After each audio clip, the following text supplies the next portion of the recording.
Hi folks, welcome to War of Rights Talk. In today's episode we are going to have a chat with Captain Hogg of the 8th Florida Infantry. As always, in the first half it's all about the 8th Florida and himself. In the second half I'm going to ask him questions from the community. Meanwhile, there is a gameplay of the 8th Florida in the background. If you want to see more gameplay and battle comments, check out Jehovah's channel. We have even done a collaboration, as you can see in his last videos. The link is in the description. So, greetings Captain. It's a pleasure to have you at War of Rights Talk and be able to talk apart from the battlefield. Yeah, thanks, Schimmelfinnig. It's really good to be here, man. Yeah, I think what you're doing is really, really good for the community. I think it's going to sort of break down some of the barriers between some of the regiments and, make the UEC community, which is already strong, like even stronger. So I think, yeah, I really appreciate what you're doing. And yeah, I'm really happy to be here. Thank you very much. But let us start right now so we don't bore our viewers.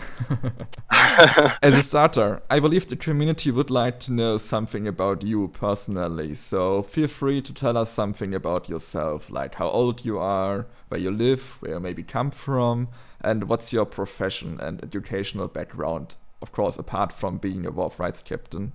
Oh yeah, apart from that, well, I mean that's most of what I'm doing now. You know what I mean, other than working and stuff. But yeah, I'm 32, so I'm probably like on the older scale of people that are in the game. I was quite surprised actually to see like most of the captains and stuff are like 18 to 20 years old or whatever. So, but yeah, I live in Victoria, which is in on Vancouver Island in British Columbia. I've lived in Canada since about 2015, moving there from the UK, of course. Yeah, mainly for work and stuff. So I work in cancer research. Yeah, so it's a cool place to be. I like Canada a lot. Oh, that's great. Cancer research, so you're really important for the world, you know.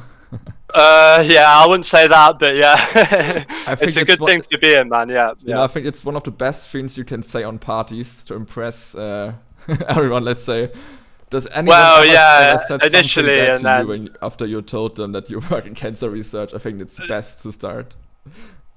that's true. That's true. Yeah, no, yeah, but when you go into explaining like specifically what you do, it can get a bit boring for people as well, right? So yeah. Yeah, that's a shadow side. I can relate.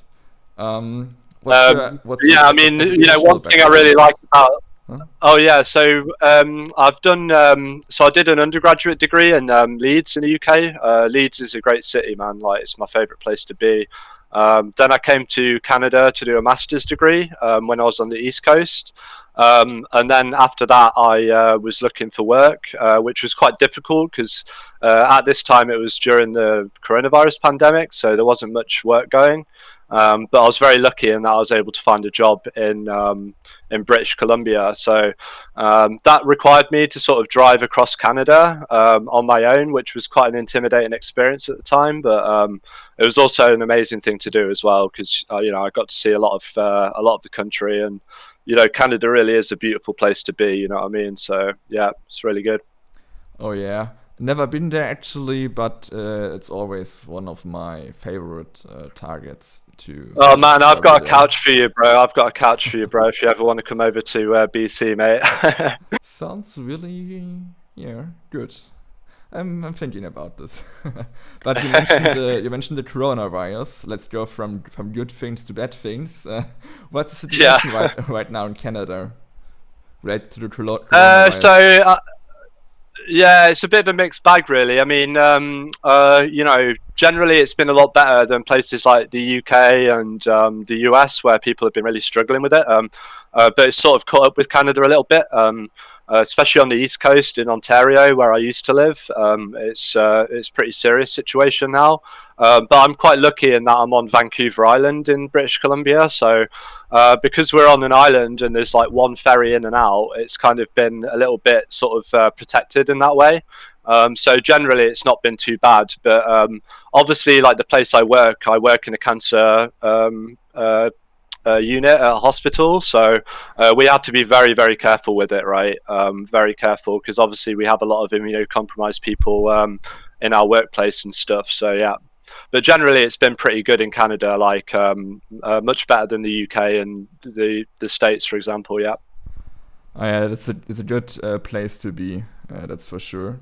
it is. Yeah, definitely. What was the time? Let's move to War of Rights. Yeah, let's do it.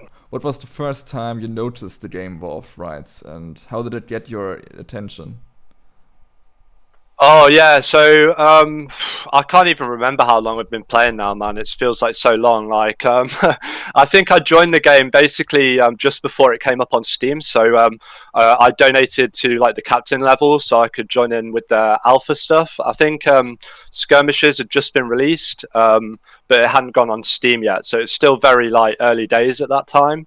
I found out about the game. I think I was just like googling, like American Civil War games, because I've always been into like American Civil War history and stuff.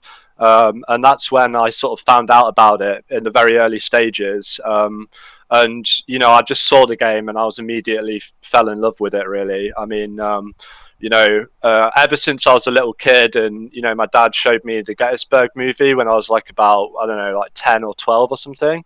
I've always loved the history of the American Civil War. And obviously, like, I'm not the sort of person that would like want to get into reenactment, but this game is perfect for me because it allows me to get into reenactment without actually having to like physically do it, if you know what I mean. Yeah, so we can say it was love on first sight. Oh yeah, 100%, man. Like it's kind of funny actually. Like the first time I got the game, I just went on like the CSA drill camp server, and I saw Tisha like just running about trying to like gather people to do like a sort of historical style drill or whatever. Just like running around the drill camp server like a madman, trying to like get people together. And then I met Tisha, and then we did some historical drills and stuff. And then after that, I was like, yeah, this is the game I want to commit my time to. Every Saturday and stuff. So yeah. Nice. For our viewers who might not know T-shirt, who is he? Oh yeah, so Tisha is a Czech guy. He's a youngster as well. I mean, this is another amazing thing about Tisha. He was only about 17 or 18 when he started the 8th Florida. Oh, really? Is he? Yeah, he's very, very young, man. Very young. So, shout out to Tisha, man. Like, the work he did in setting up the regiment was just amazing, man. So he was my captain for a long time, like probably about 2 years, until about sort of, I think it was around September this year when he decided he wanted to retire from the game. And that's when I had to step up to take his role. I mean, Tisha was a fantastic example for me becoming a captain. And, I really try and work my hardest to try and keep the 8th Florida alive and, honour all the work that he did in setting up the regiment and stuff. Great to hear. So, what do you like the most about War of Rights, the game, or the community-related things?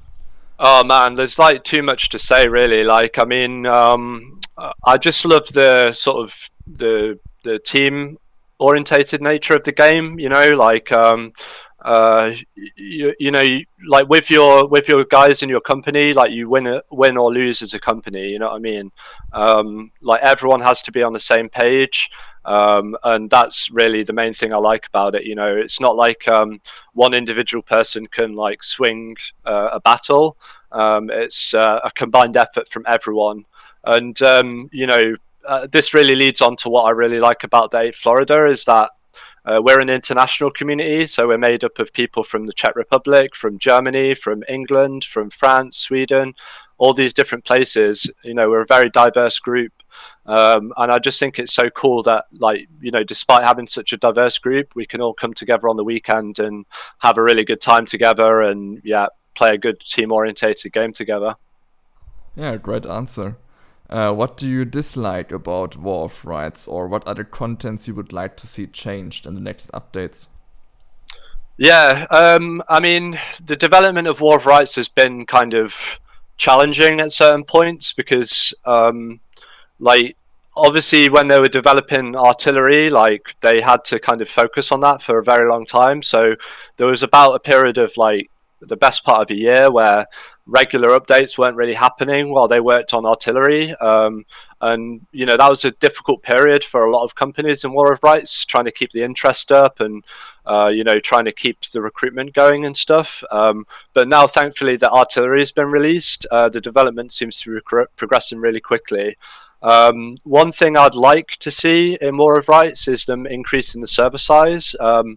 I think the thing that's really unique about the UEC is that the battles we have are very like tactically like sort of interesting, and to increase the server size to 200 would mean that we can fit more companies in the battles, and obviously like the more companies you have, the more interesting tactics you can have in the games. So I mean, I'd really like to see more maps and stuff, but I think just to increase the server size and get more companies on the maps would actually refresh a lot of these maps that we've played for such a long time. And let's hope the developers are listening. Oh, I hope so. Yeah. I mean, I understand the challenges, man. Yeah. I'd say like one of the problems with War of Rights is a bit of a double-edged sword. Being on the Cry engine is that it looks absolutely beautiful, but it struggles with getting like tons and tons of players on there, right? But with the advent of the platform system that they developed, like I don't really understand like the technical side of it, but that seems like a big sort of stepping stone on the way to the larger servers that we all want. Yeah, shout out to the developers. Let's say especially Hinkel and Trusty. Oh yeah, I mean, like I think it's amazing what they've done. They started from nothing with the Kickstarter campaign, and they've developed like one of the best sort of team games on the PC right now. So yeah, definitely shout out to the developers. Yeah. Please tell us something about the history of the 8th Florida. Feel free to sum it up from the start until now. What was the foundation like? Yeah. Yeah, so I mean, I wasn't there when the regiment was started. It was started by a guy called Carney, who was an American guy. He kind of left just as I joined, and then of course Tisha, who was the captain when I joined. With him being a Czech guy, we have an interesting dynamic in the 8th Florida. So we're split between two companies: Company A, which is the international side, and then Company C, which is the Czech side. So we're pretty much like sort of 40-60, like Czech to international. So yeah, Tisha started the regiment, and obviously in the early days it was kind of difficult. We were bringing about 10 guys to the battles and stuff. But through like his hard work and the hard work of everyone else in the regiment, we've really managed to improve that. So now we're bringing like 20 guys to the battles, which is fantastic to see. But yeah, I think we're pretty much one of the older regiments in War of Rights. We've been around for a long time. Probably not as long as the 52nd New York, but yeah, we've been in there for a long time, and yeah, we've played on different events in the North American community and in the European community. But once we found like the United European Community and the German volunteers, we knew that was the place where we wanted to play, with the historical style and all that stuff. It was kind of interesting when we first started playing with the TGV because, I mean, we really learned from the German units, how to play and how to organize ourselves in that historical way. We had some difficult battles when we first played because units like the 8th Alabama, 18th North Carolina, 52nd New York, 20th New York, you guys were like kicking our asses every week, but after a little bit of work and stuff, we managed to kind of catch up to your guys' level. So now we're kind of like competing up there with the best of them, I feel. It's great to hear. What were the first thoughts and feelings you had after you became leader of the 8th Florida, after Tisha retired? Yeah, I mean, I was first lieutenant before Tisha retired from the game, so I did have a little bit of experience like leading in the battles and stuff. When Tisha was like either shot or whether he was like absent for an event or whatever. But to be honest, I was kind of like very anxious about leading the guys every week because I think the most important thing you can do for your unit is make a fun battle every week to keep people's interest in the game and stuff. So there's a lot of responsibility on your shoulders to make the battles fun and interesting for all the guys. So I was quite anxious about it at first. But after a while I got used to it. And also, like, we have a very collaborative style in the 8th Florida. Although I'm the captain, like, when we're in the battles, like, I'll confer with First Lieutenant Polyhow or Second Lieutenant Hoffman, or even NCOs and privates, and we'll come up with a plan, like, together. So that takes a lot of the anxiety away from leading when it's a more collaborative effort, and you're bringing in the opinions of everyone else in the unit as well. So, and also I think people in the unit appreciate that as well too.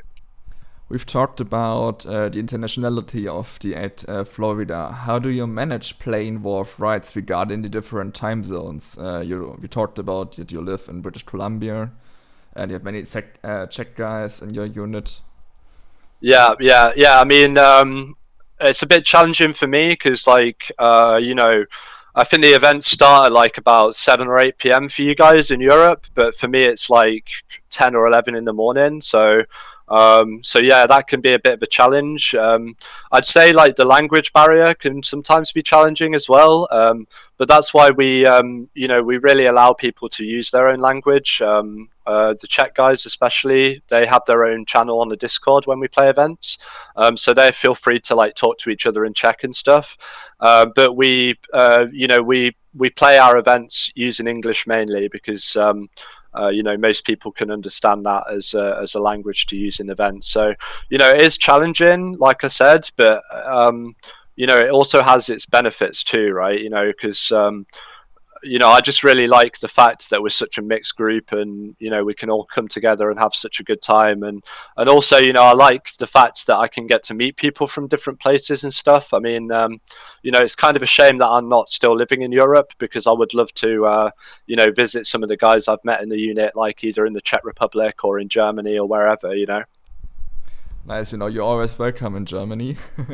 Oh yeah, no worries, man. I've always wanted to go to Germany, especially Berlin as well. So yeah. Yeah, great. Would like to have you in Berlin. For sure, man. Yeah. What distinguishes the 8th Florida compared to other units? What does it make special in relation to new recruits who would think about joining the 8th Florida? What are they? Oh yeah, well, yeah. I mean, I mentioned, like, the diversity in the 8th Florida, but also, like, in terms of our, like, style of play in the UEC battles, right? Like, if anyone watches, like, Joe Hover's, like, regular videos each week, they'll get to see that, like, the style of the 8th Florida is very, like, mobile. We like to move a lot. We like to flank. We like to get into those good positions and stuff. Although we try and keep things as historical as we can, we really like to move a lot, and I think that makes the battles very exciting for everyone. Also, we're always trying new things as well. So obviously the maps we've been playing for such a long time, there's always new things to try on those maps. And I mean, that's another good thing about the UEC, is that watching Joe Hover's videos every week, you always see different tactics coming up, which keeps the game really fresh for people. So yeah. Of course, yeah. I've seen many similarities between your play style and the one of the 8th Alabama. Might there something? Of course. Yeah, man. So, I mean, this is another cool thing about, like, the history of the War of Rights and all that stuff. Like, in real life, the 8th Alabama and the 8th Florida were both in the same division under Richard H. Anderson. They fought together at Piper Farm and Sunken Lane at Antietam, and fought together at Gettysburg on the second day as well. But yes, 8th Alabama is like our sister unit, man. Like, the thing I really love about the 8th Alabama is that they have a lot of awareness, like, both under yourself when you were leading the unit and under Greenberg. They always make the most of any opportunities that come their way. And also, one thing I really like about playing with the 8th Alabama is that we don't need to rely on sending runners to each other to like make ourselves known and to work out our plans. Because Greenberg and yourself are so good in the leadership role and so mobile and always make the most of the advantages and the opportunities that you have, really we can play very spontaneously. So, I play with 8th Alabama. I don't need to communicate with those guys. Like, they'll, if there's an opportunity, they'll see it, they'll go and take it, and it's just perfect. Yeah. Oh yeah, thank you for that. I can give it back. Actually, it was always great fun to play with you as well. So Yeah, and I mean, if you remember, we had that time, I think it was about a month or two when we were playing the Grand Campaign with the UEC, when it was pretty much 8th Alabama and 8th Florida was the only two rebel units, like, fighting for the Confederacy, right? So, I exactly. That's where the epithet came from, right? But yeah, I really enjoyed like having those discussions and those tactical like things before the battles. We were kind of pretending to be Jackson and Lee, like really working out how we can best take down the Union and stuff. Oh yeah, so. Good old times. Oh yeah, it was really good, man. Really good. Let's talk about the future. What are your future plans in War of Rights? Yeah, so I mean, we're just kind of ticking over, really. I mean, we've been really lucky in that we've done a lot of recruitment in the last few weeks. Really, this is like, mainly thanks to like Joe Hover, and his videos every week, which really like sell our regiment to the community and also sell the UEC to the community as well. But also we've tried to develop the social media side of things as well. So, a lot of guys in our regiment like Sergeant Jackson, Private Lester, Private Spilker do a lot of work on the social media side of things to really try and get as many recruits to the unit as well. One interesting development we've had is that we've started our own independent artillery unit recently. We've had this idea for some time, but only recently we've been bringing the numbers that we need to man the guns as well. And I'm really excited about Mormon's Battery. Under the leadership of Hoffman and Sergeant Fritsch, who has just been promoted this week. Shout out to Fritsch. Especially if you watch like what he did on Otto Sherrick Farm last week, man. I'm really excited about the Mormon's Battery and how well we can do in the artillery role. Thank you so far. Let's jump to the community questions. Question Let's 1 is, what changed after being promoted from second in command to captain of the whole company? Isn't it hard to have no one above while everything rests on your shoulders? Yeah, it is. Yeah. Like, obviously, it's a lot of responsibility, right? Like, it's really like a sort of a job that you have to do pretty much all the time, really. Like, answering questions of people, doing recruitment, making posts online, that sort of thing. But really, like I said, this is all helped by the collaborative style that we have in the 8th Florida. So, it's not a singular effort from myself. My first lieutenant Polyhad does an incredible amount of work for the regiment, as does second lieutenant Hoffman, as does all the NCOs and even many of the privates. So although like I'm at the top and I've got a certain amount of responsibility on my shoulders, this is kind of alleviated by collaborating with all the rest of the guys in the unit. Who do a really good job. And at the end of the day, man, I'm just leading the guys. Like, it's the privates and the recruits and the NCOs that really make the unit. So yeah. I think the next question has a short answer. How did you get the name Hogg? Oh, it's my own name, man. Yeah. yeah. I was thinking of like using something a bit more like, a lot of people use names of like commanders they're interested in and stuff like that. But yeah, I just thought, just whatever. I'll use my own name. It's fine. Great. As an English native, as a native Englishman, that way around, Yep. Why did you choose to devote yourself to the Confederacy and more specifically the 8th Florida? What drew you to the American Civil War so much that you're willing to dedicate all of the time and effort, being in leading a regiment? Yeah, well, I mean, like I said, like my dad is very much into history. He got me interested in history when I was a kid. Like I said before, we watched like the Gettysburg movie when I was a little kid, and that just like ever since then, I've just loved American Civil War history. Like the thing I really love about the American Civil War is how recent it was. Like how much you can find that's really interesting. Like for example. David Lang, who was the captain of the 8th Florida, or colonel of the 8th Florida, and then led the Florida Brigade at Gettysburg. Like, you're able to find all his letters to his cousin, that happened during the American Civil War and stuff. Like things like that are just so interesting to me because you can kind of see the history from a different perspective than if you're looking at like the Middle Ages or things like that. I mean, joining the Confederacy, it's more like a kind of underdog thing, I guess. Like I kind of, like to fight for the side that's the underdog.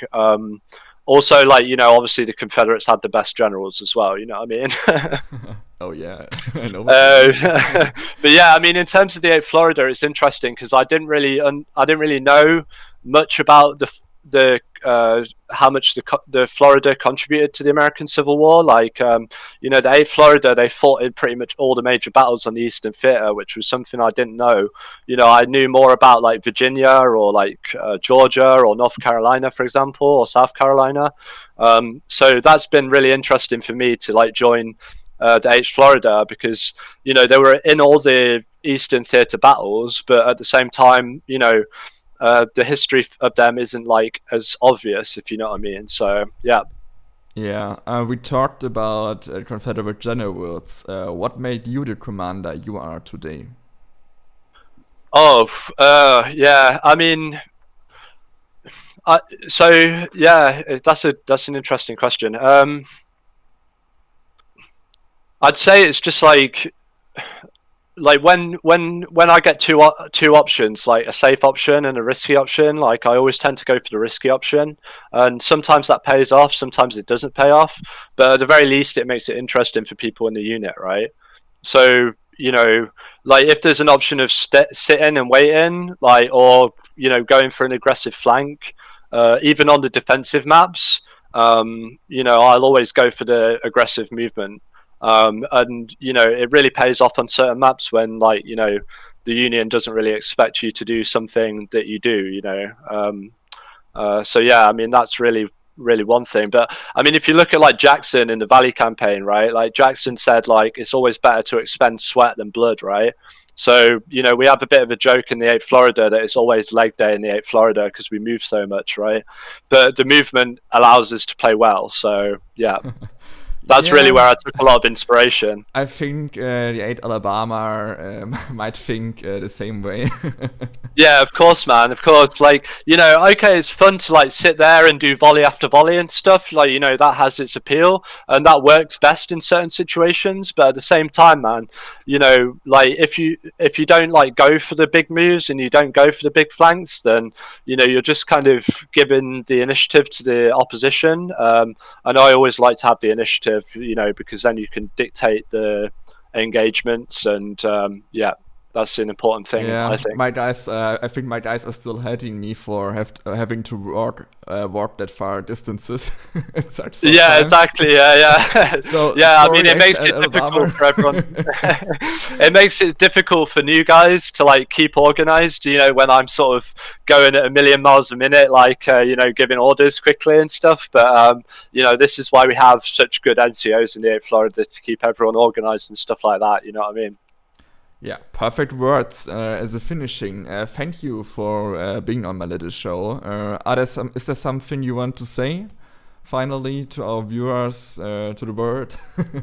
Yeah, sure, man. I mean, if you're like coming into this game and like you just see it and you think, oh, should I get into it? Should I not? Like, don't ask that question to yourself. Just buy it. Like, join a company. Like, there's so many brilliant companies in the UAC to choose from. Like, Like whether Dave that's Florida. like the 8th Florida, of course, but I would say that, you know, all the German companies are absolutely fantastic. You know, we have other international companies in the UEC, like the 14th LA, like Jenkins Brigade, 51st New York, for example. Like, everyone plays at such a high level. It's such a competitive, like, style we have in the UEC. And it's just like a lot of fun. So yeah, I'd say to, you know, people, if they're interested in getting into the game, definitely get into it. But yeah, also I'd like to, you know, give a shout out to everyone in the 8th Florida. Like, you know, I really appreciate like everyone coming every week because you know, this allows me to do what I really love, which is you know, playing this game with a good group of friends. Thank you very much, Captain Hogg. Thanks, Schimmelfinnig, and see you on the battlefield soon, mate. Hope so. In case you are new to the channel, in order to allow variety, I will organize the interviews like little seasons. In each season, we are going to have one guest from the German community, one from the European not German community, and one from the US community. So please, write down in the comment section who you wish to be in the next season. Next week, as last guest in the first season, we are going to have Lieutenant Colonel Service of the 1st Texas on War of Rights Talk. Which question should I ask him? Who would you like to hear in the next season? Put it down in the comment section, and if you like the channel, hit the like and subscribe button. Have a nice day, everyone. Bye.